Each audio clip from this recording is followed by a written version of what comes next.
नमस्कार, मी रुचिता. ॲग्रोनमध्ये आपल्या सर्वांचं स्वागत. आपण आजच्या ॲग्रोन शेत मार्केट पॉडकास्टमधून महत्त्वाच्या 5 शेतीमाल बाजाराचा आढावा घेणार आहोत. आज आपण सोयाबीन, कापूस, मका, तूर आणि काकडी बाजाराची माहिती घेणार आहोत.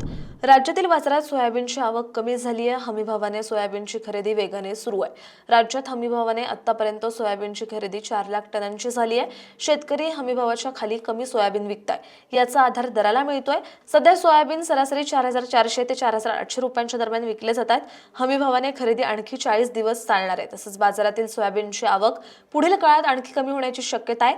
याचा आधार दराला मिळेल असा अंदाज सोयाबीन बाजारातील अभ्यासकांनी व्यक्त केला आहे. देशातील बाजारात कापसाची आवक कमी झाली आहे, तर दुसरीकडे सीसीआयची खरेदीही वाढली आहे. कापूस आयातीवरही 11% शुल्क लागू झालाय. या सर्व घडामोडींचा कापसाच्या दराला चांगला आधार मिळतोय. कालपासून आयात शुल्क लागू झाल्यामुळे कापूस दरात 200 रुपयांपर्यंत सुधारणा झाली आहे. कापसाचा सरासरी भाव 7,500 ते 8,000 दरम्यान आहे. जानेवारी महिन्यात सीसीआयची खरेदी 100 लाख गाठींचा टप्पा पार करण्याची शक्यता आहे. तर बाजारातील आवक आणखी कमी होईल. यामुळे कापसाच्या दरात आणखी सुधारणा दिसेल असा अंदाज कापूस बाजारातील अभ्यासकांनी व्यक्त केला. नव्या वर्षाच्या सुरुवातीलाही मका बाजारावरील दबाव कायम आहे. मक्याला सरासरी बाजारात 1,600 ते 1,800 रुपये दर मिळतोय. पोल्ट्री खाद्यांसाठी मका 2,000 ते 2,100 रुपयाने विकला जातोय. मक्याची बाजारातील आवक चांगली आहे. राज्यातील सर्वच बाजारांमध्ये सरासरीपेक्षा आवक जास्त आहे.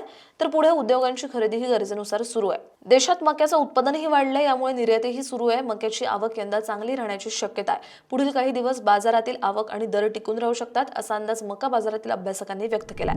देशातील बाजारात तुरीचे भाव दबावातच आहेत. यंदाही देशातील तूर उत्पादन कमी होणार आहे. मात्र आयात खुली असल्याने दरपातळी दबावात आहे.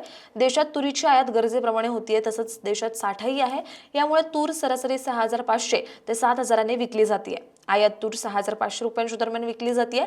आयात मालाचे भाव कमी असल्याचा दबाव दरावर आहे. पुढील महिनाभरात बाजारातील तुरीची आवक वाढणार आहे. त्यामुळे दरावरील दबाव कायम राहू शकतो असा अंदाज तूर बाजारातील अभ्यासकांनी व्यक्त केलाय. राज्यातील बाजारात काकडीची आवक कमीच आहे, तर दुसरीकडे काकडीला उठाव चांगला आहे. सध्या बाजारात काकडी 3,000 ते 4,000 रुपये क्विंटलने विकली जाते. काकडीची बाजारातील आवक पुढील काही आठवडे मर्यादितच राहण्याची शक्यता आहे. तर काकडीला उठाव राहण्याची शक्यता आहे. त्यामुळे काकडीचे दर टिकून राहतील असा अंदाज भाजीपाला बाजारातील व्यापारी आणि जाणकार शेतकऱ्यांनी व्यक्त केलाय. दररोज संध्याकाळी 5 वाजता आपण 5 महत्त्वाच्या शेतीमाल बाजाराचा आढावा घेत असतो. त्यामुळे ॲग्रोवनला सबस्क्राईब आणि फॉलो करायला विसरू नका.